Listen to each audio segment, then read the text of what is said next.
Hi everybody, in this video I'll be showing you how to take your own video content and convert it to a file that the MovieCart will be able to play.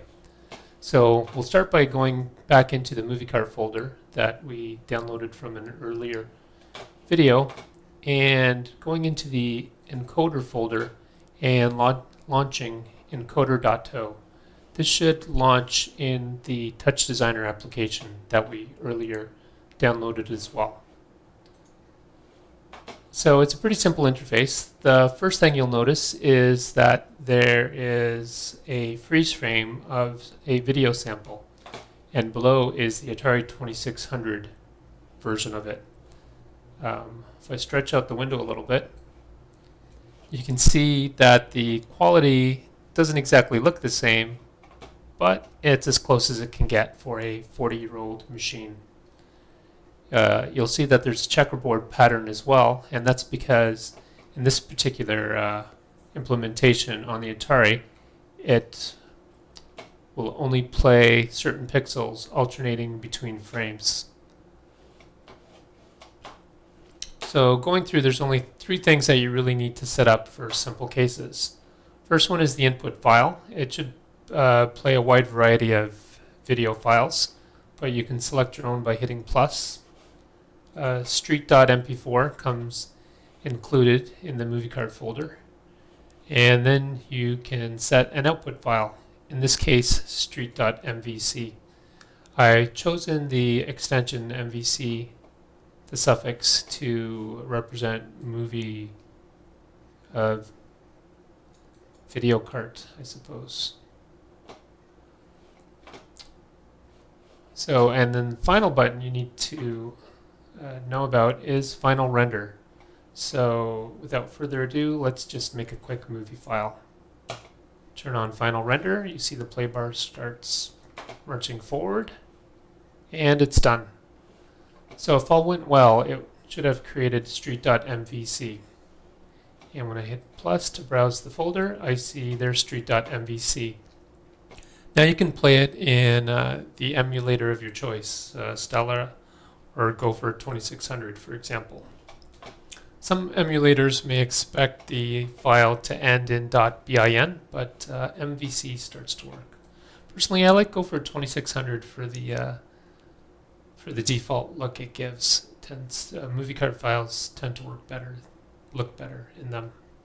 So let's start it up.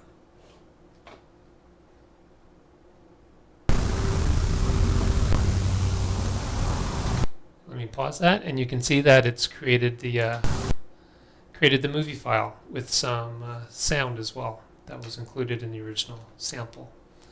So in order to navigate this on Gopher, it's basically joystick button and some of the switch controls. Fire button to start and stop, joystick up and down to select different settings, and left and right to adjust those settings.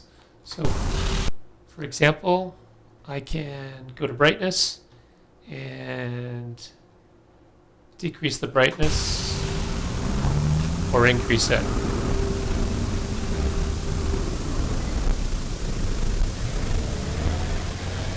Also, same with volume and the position.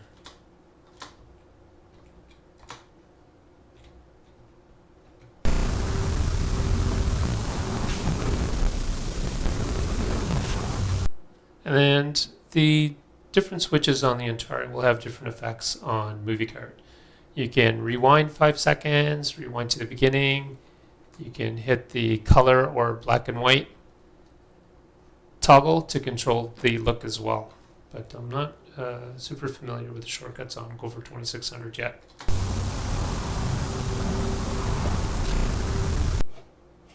And that's that.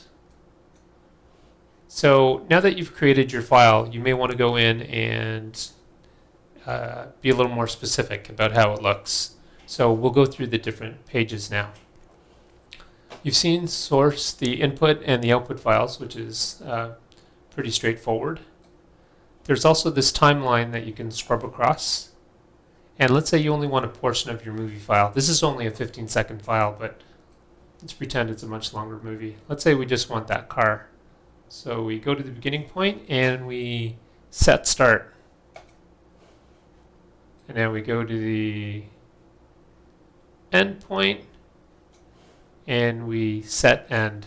This will set the trim start and trim end values, which are also adjustable through this slider from 0 to 1. And in our current setup, we see that we've basically trimmed out 1 second or so of the video. I'll get back to save session later, but one thing you'll notice is that you can play forward without recording. So let me just reset the trim start and trim end so we have more material to work with. And in this mode where it's not recording, I've called it preview. And preview, this page down here, you have a number of settings. You can simulate the flicker off and on. Simulate flicker on will be much closer experience to what you see on your console.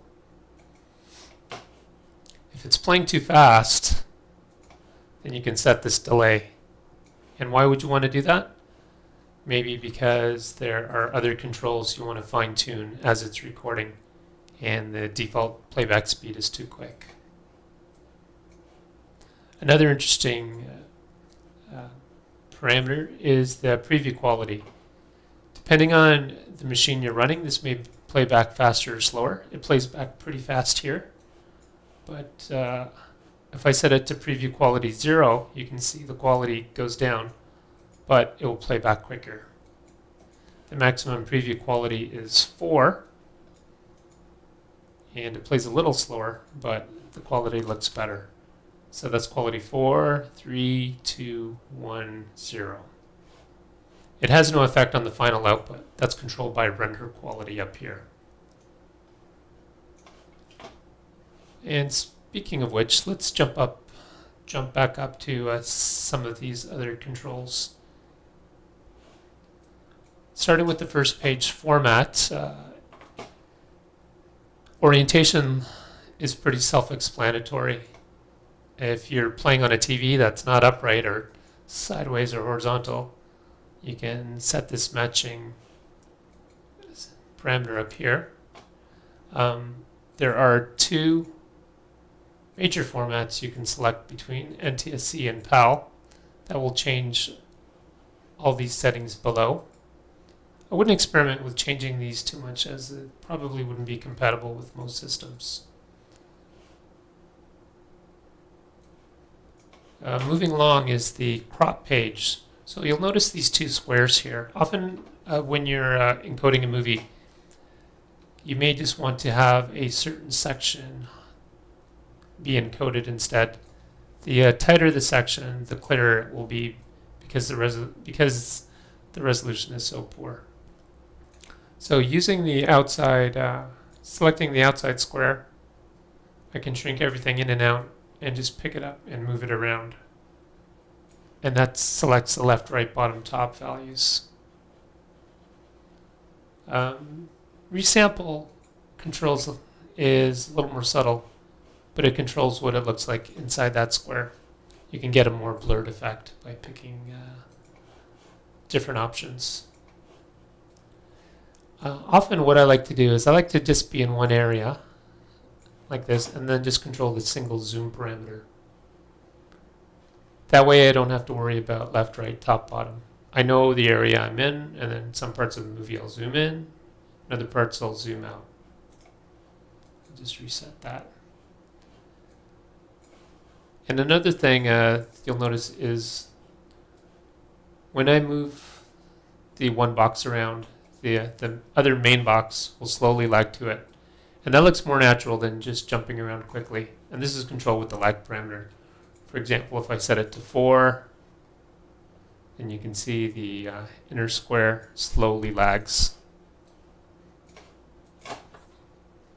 And you can always hit reset to get everything back to the way it was. The next section is the color section.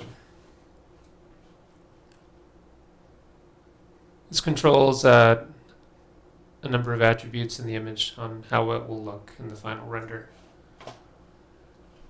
One thing, the first one is auto level and trim color. These control how much of the color is stretched, and this will be good for night scenes.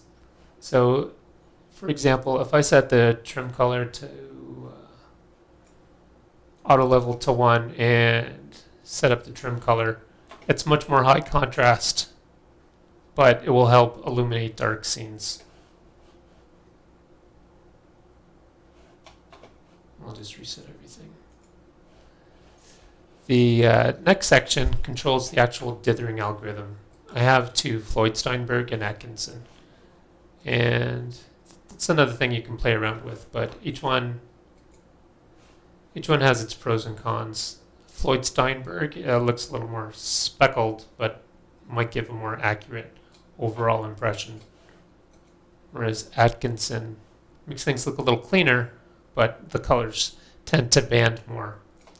Outside of that, you can change the bleed as well. Let's see a good example of that.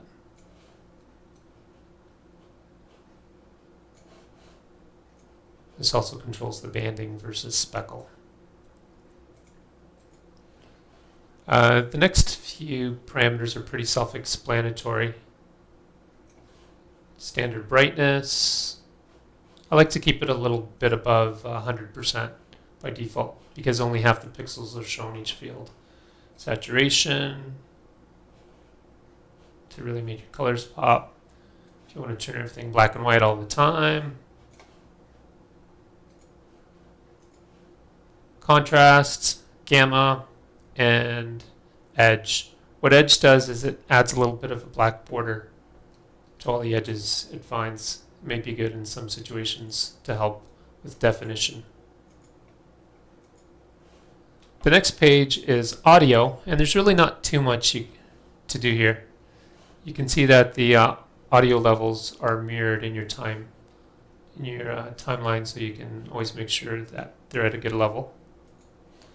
One thing that automatic gain does is it adds a background. One thing automatic gain does is it automatically increases and decreases the volume so that it's always in full range. So you don't have to worry about some quiet scenes not sounding correct. This can be a problem as well because the Atari encoder just encodes at 4 bits, so there are only 16 levels to play with.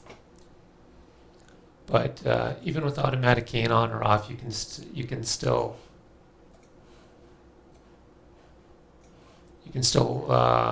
multiply that as well. But just be careful with clipping. Error diffusion is an interesting one I added recently. What it does is it adds a small background hiss to the audio. And what's the point of that, you may ask? Even though there's a constant hiss, it helps with discerning low volume as well. So it trades the hiss for better audio resolution at low volumes. The next option is if you want to replace the audio with your, if you want to place the video's audio with your own soundtrack. For example, a movie file, you would turn this on and then select your file. And the last option is monitor audio, which is mirrored down here as well. I wouldn't recommend it very much, but because if you're not playing back at exactly 100%, it will sound choppy. But this is what it does. You can see it's having a little trouble keeping up because everything's running fast. The final page is advanced option only, but it controls how things are encoded. By default, it selects the GPU. And you'll notice that GPU is much faster than previous attempts, which are still included here, which is the CPU. So if I select CPU, it takes an external plugin that I've developed and runs everything on the CPU. Should work for Mac or PC. Let's go back to GPU, which can be incredibly fast. The final parameter quality is just a mirror of what the current quality is at and can be ignored. So that being said, going back to preview, as I'm playing forward, I may want to change values, for example, zoom or brightness or gamma. And what I've done down here is I've just taken the most common parameters and mirrored them down here. You can control which parameters you want to see down here with this menu. So for example, let's say you wanted edge. You could add it as well. And then that edge parameter is just mirrored on the top or bottom. I'll just take it off again. Toggle it off. So, all right, sorry about that. So let's talk about how we might decide how we want to control these things during a performance. We don't really want to do it during the final render, so what we can do is we can hit this record controls button. But before I do that, I'm going to set the delay to something slow, just so we have a little time to react. So I hit my delay to 4, my preview quality is 3, and I hit record controls. So now you can see everything's moving along, and let's say I want to change my crop area. I might actually change the delay a little quicker from 4. I go there, I go there, I go there, and then I hit pause. You'll notice that there's a yellow section being highlighted behind the frame bar. That basically means there's control data that I've recorded there. Let me turn off the record button. I go back here and I push play. You'll see that the cropping square is moving as I first recorded it. Let's say I don't like a particular section. Let's say rewind 5 seconds. This rewind 5 seconds will come in handy when the timeline is 2 hours long versus 5 seconds. Excuse me. So I go here, and then I record, and I want to play around with the zoom right there, and the brightness. I hit pause. I go back. Oops. I can't go back while record is on, just as a safety feature. So I turn off record. I go back. I see brightness and zoom have been animated. And I like everything I see. So now I hit final render. Yes. So now it goes through. There's the zooming. The brightness is being toggled. And we're done. The end. If I want to start fresh and I don't like the controls that I've recorded, I hit reset controls. Are you sure? Yes. Everything goes back to defaults. So that's basically it in a nutshell as to how to record an individual video to your own MVC file.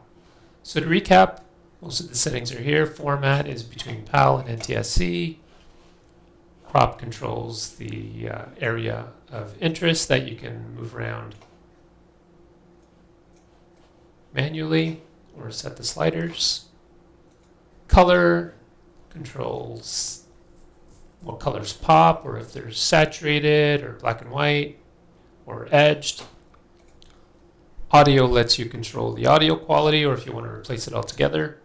And compute should be left on GPU. And down here during your preview, you can record certain sections, have all your favorite controls down here, and set your preview quality and delay to how you like it. And that's about it. Thanks for watching. In the next video, we'll be discussing how to use this encoder to encode a much longer full-length movie. Thanks very much. Bye-bye.